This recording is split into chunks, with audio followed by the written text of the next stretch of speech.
নমস্কার বন্ধুরা, জলিস লাইফস্টাইলে নতুন ভিডিওতে আপনাদের সবাইকে স্বাগত জানাচ্ছি। আজ হচ্ছে কালী পুজোর পরের দিন। আজ আমাদের সিঁদুর খেলা আছে। আপনাদের কথা দিয়েছিলাম আমি সিঁদুর খেলার ভিডিও দেখাবো, তাই আজকে আমার ভিডিও হচ্ছে সিঁদুর খেলার ভিডিও। তো কালী পুজোর তো ভোর অবধি হয়েছে আমাদের, তারপরে একটু সবাই প্রসাদ খেয়ে একটু বসে বেশ সকাল হয়ে গেছে, উঠেছি। দেখুন কত সুন্দর সকালটা লাগছে। আর এই যে বাঁশ ঝাড় আমাদের বাড়িরই, বাপরে কি ঘন দেখুন। তো মাটির বাড়িটা আর একবার দেখিয়ে দিই। মাটির বাড়িটার প্রতি খুব মায়া আছে। তো এখানেই তো ধরুন আমরা আগে এসে উঠতাম এই বাড়িটায়, এখন নয় নতুন বাড়িটা হয়েছে। মাটির বাড়িটা না ভেঙেই আমাদের নতুন বাড়িটি করা হয়েছে। আমার শ্বশুরমশাইরা 3 ভাই 2 বোন। তো 3 ভাই মারা গেছেন, 2 বোন এখনো আছেন। তো পিসিমাদের অনুরোধ হচ্ছে যে পিসিমারা বেঁচে থাকতে যেন ওই বাড়ি ভাঙা না হয়। তো ভাইপোরা সেই মতো কথা রেখেছে, কারণ পিসিমাদের ছেলেবেলার অনেক স্মৃতি জড়িয়ে আছে এই বাড়িটির সঙ্গে। ছেলেবেলা কেন বলবো, বাড়িটা তো 2 বছর তৈরি হয়েছে। আমাদেরও অনেক স্মৃতি আছে পিসিমাদের সঙ্গে এই বাড়িটির মধ্যে। তো সেই অনুযায়ী বাড়িটা ভাঙা হয় না। পিসিমাদের ছেলেবেলার স্মৃতি, তার মা বাবা দাদাদের সঙ্গে মানুষ হওয়ার স্মৃতি সবকিছু আছে, তো তাই বাড়িটি রেখে দেওয়া হয়েছে। তো আমরা এখন যাচ্ছি প্রদীপদের বাড়ি। বললাম যে আমরা পরের দিন রান্নাবান্না করি প্রতি বছরই, কিন্তু এবার প্রদীপদের বাড়িতেই আমাদের নিমন্ত্রণ। আমাদের রান্নাবান্না কিছু নেই, তাই কাজকর্মও তেমন নেই। সকালবেলায় চাটা খেয়ে আবার একটু গল্প করে প্রদীপদের বাড়ি যাচ্ছি টিফিন খেতে, মানে মুড়ি ঘুগনি খেতে। আর গাছগুলো কি সুন্দর হয়েছে দেখুন, কত ফুল মাটিতে আছে, তো তাই গাছগুলো বড় সুন্দর। আমাদের তো এতে থাকে টবে, ভালো হয় না গাছগুলো। প্রদীপদের বাড়িতে একটা কুকুর আছে, তাকেই দেখছি আর কি ঢুকে। কোথায় আছে সে? এই যে এখানে আছে। সেন্ট হচ্ছে কি প্রদীপের রান্নাটি আমাদের বাড়ি থেকে? হ্যাঁ, আমাদের বাড়ি থেকে সেন্ট হচ্ছে।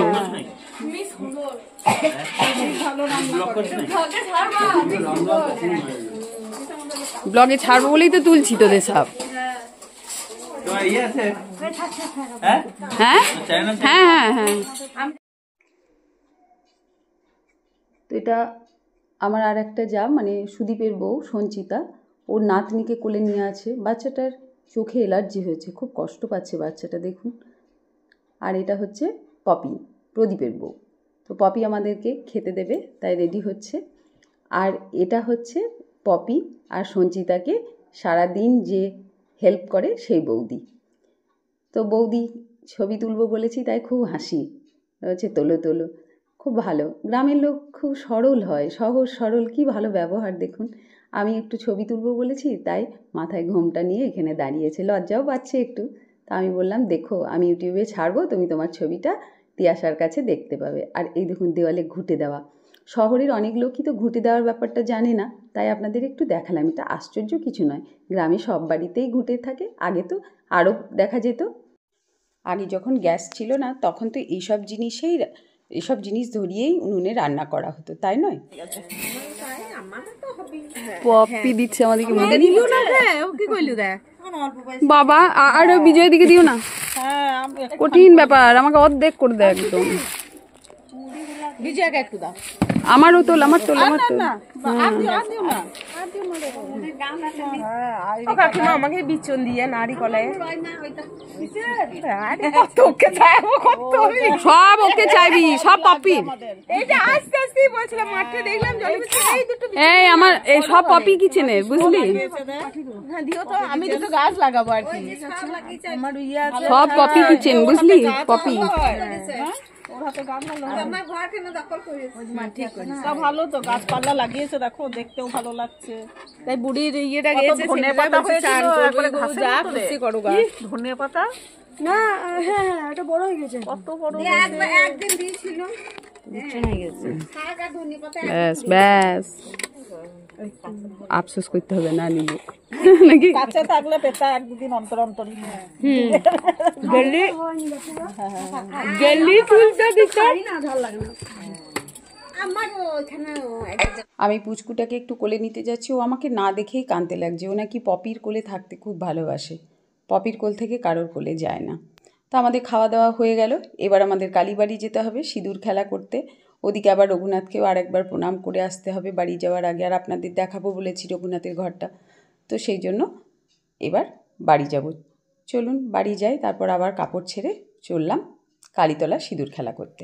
বাড়ির সব মেয়ে বউরা যাবে কালীতলা সিঁদুর খেলা করতে, চলুন আমরাও যাই, তার সঙ্গে আপনাদেরও নিয়ে যাই। চলুন কালীতলা। এই টাইমটা আবার ভীষণ মজার। প্রত্যেক বাড়ি থেকে আমাদের যত মেয়ে বউ আছে সবাই এখানে এসে সিঁদুর খেলা করে।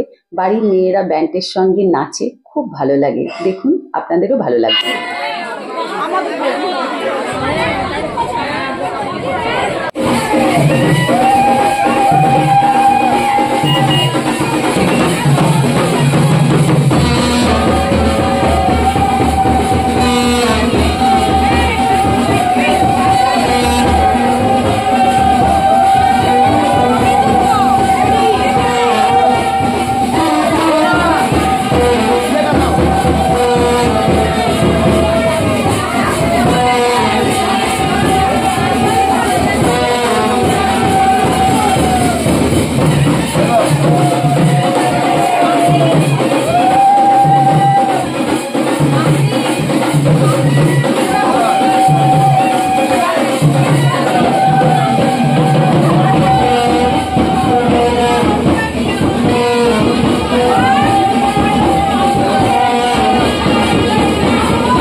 এই প্রথাটা খুব ভালো, তাই না বলুন?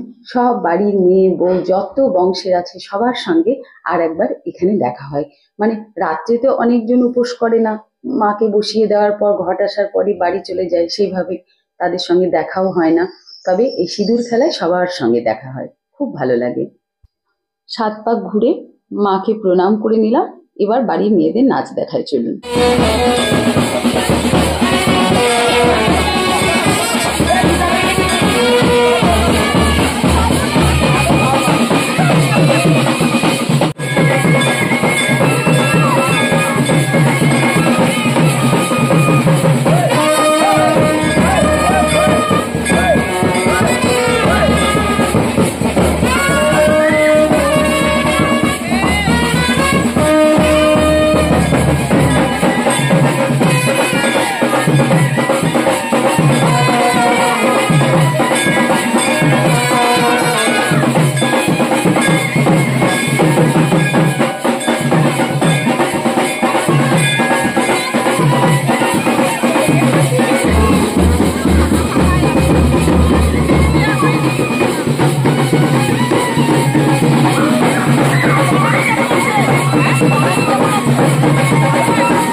কালীতলার কাছেই হচ্ছে ষষ্ঠীতলা।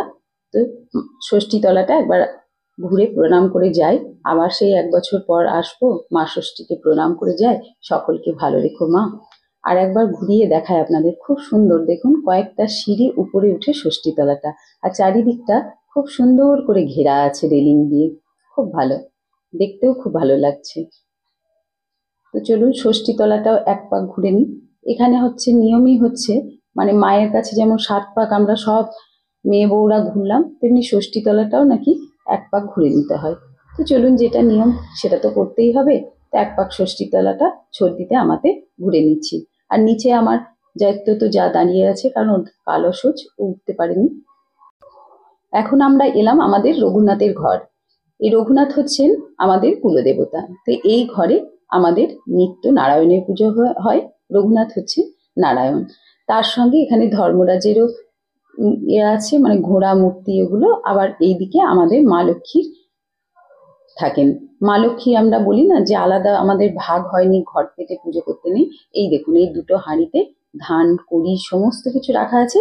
এই ঠাকুর ঘরেই লক্ষ্মী পেতে পুজো হয় আমাদের, সেই জন্য আমাদের আলাদাভাবে পুজো করতে নেই।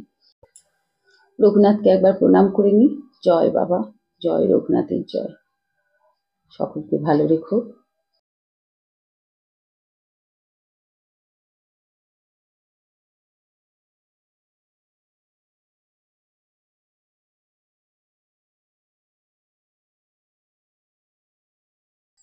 চলুন, এবার অনেক বেলা হয়ে গেছে, এবার খাওয়া দাওয়া করে আবার বাড়ি যাওয়ার পালা।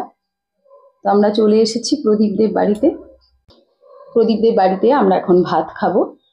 তো এটা আমার একটা ননদ আর ভাগ্নি দাঁড়িয়ে আছে, আর বাকিরা এখানে সব খেতে বসেছে। এরা উঠে গেলেই আমরা এই টেবিলে খেতে বসবো। তো আমাদের খাওয়া দাওয়া হয়ে গেছে, আমরা চলে এসেছি। এখন আবার গোছগাছ করার পালা। সবকিছু গুছিয়ে নিয়ে আবার বাড়ির পথে রওনা দেব। আবার 1 বছরের অপেক্ষা। আবার পরবর্তী সালে, অর্থাৎ 2026-এ মাঘ মাসে অমাবস্যা তিথিতে আবার মায়ের কাছে আমরা আসব। ঠিক এইভাবেই ব্যাগ গুছিয়ে নিয়ে আবার এইভাবেই আনন্দ করব, এইভাবেই আবার গোছগাছ করে সবকিছু নিয়ে বাড়ি চলে যাব। কিন্তু আশাটা যতটা আনন্দের, বিদায়টা তো ততটা আনন্দের নয়। তাই সবার একটু মন খারাপ। বেশ ছিলাম, ভালোই ছিলাম, কিন্তু যেতে তো হবেই বাড়ি, কারণ সবকিছু তো ওখানেই, এখানে তো আমাদের কিছুই নেই। এই 2 দিনের জন্যই আসা, সকলের সঙ্গে দেখা করা, গল্প করা, ব্যাস। ওরা 2 ভাইয়ে এগুলো মালগুলো বয়ে নিয়ে যাচ্ছে। তার কারণ হলো প্যান্ডেলের জন্য আমাদের গাড়িটা ঢুকতে পারছে না, তারপরেও আমাদের বাড়িটা একটু ভিতরে পুকুর পাড় দিয়ে, এদিকেও গাড়িটা আসতে পারে না। তাই এইটুকু ওদেরকে বয়ে নিয়ে যেতেই হবে। এগুলো ভীষণ ভারী, আমরা তো পারি না। আর যে ছোট ছোট ব্যাগগুলো আছে সেগুলো সব আমরা নিয়ে চলে যাব। তো এই আমাদের প্রতি বছরই করতে হয়, আমাদের যেন অভ্যাস হয়ে গেছে এটা, এইভাবেই। সব মালপত্র প্রায় চলে গেছে। আরে আমার গপু সোনা বসে আছে, এবার গপুকে লাস্টে নিয়ে নেব আমি। এখানে আমার ভাসুর, যা আর আমার ননদ গল্প করছে, ওরা উঠছে, সবাই রেডি। তো দাদা ও দাদার ব্যাগ ট্যাগ গুছিয়ে, দাদা মোটর সাইকেলে যাবে, ওদের সাঁইথিয়া বাড়ি তো, মোটর সাইকেলেই এসেছে ওরা। তো মোটর সাইকেলে ব্যাগগুলো ভালো করে বেঁধে নিচ্ছে।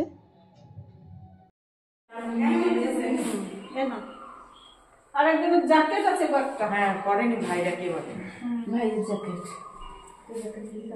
আর এই ব্যাগগুলো আমরা হাতে হাতে নিয়ে নেব। আমরা সব চলে এসেছি, গাড়িতে উঠছি এখন। আমার গপুকে আমি কোলে নিয়ে নিয়েছি। যাই হোক, আবার আসবো 1 বছর পর বিপ্রশেখর, আমার অরিজিনাল শ্বশুরবাড়ি। তো আমি আজকের মতো ব্লগটা এখানেই শেষ করছি। আবার দেখা হবে পরবর্তী নতুন আর একটা ভিডিওতে। ভালো থাকবেন, সুস্থ থাকবেন, সাবধানে থাকবেন। ব্লগটা ভালো লাগলে অবশ্যই একটা লাইক করে দেবেন, আর আমার চ্যানেল সাবস্ক্রাইব করে আমার পাশে থাকবেন।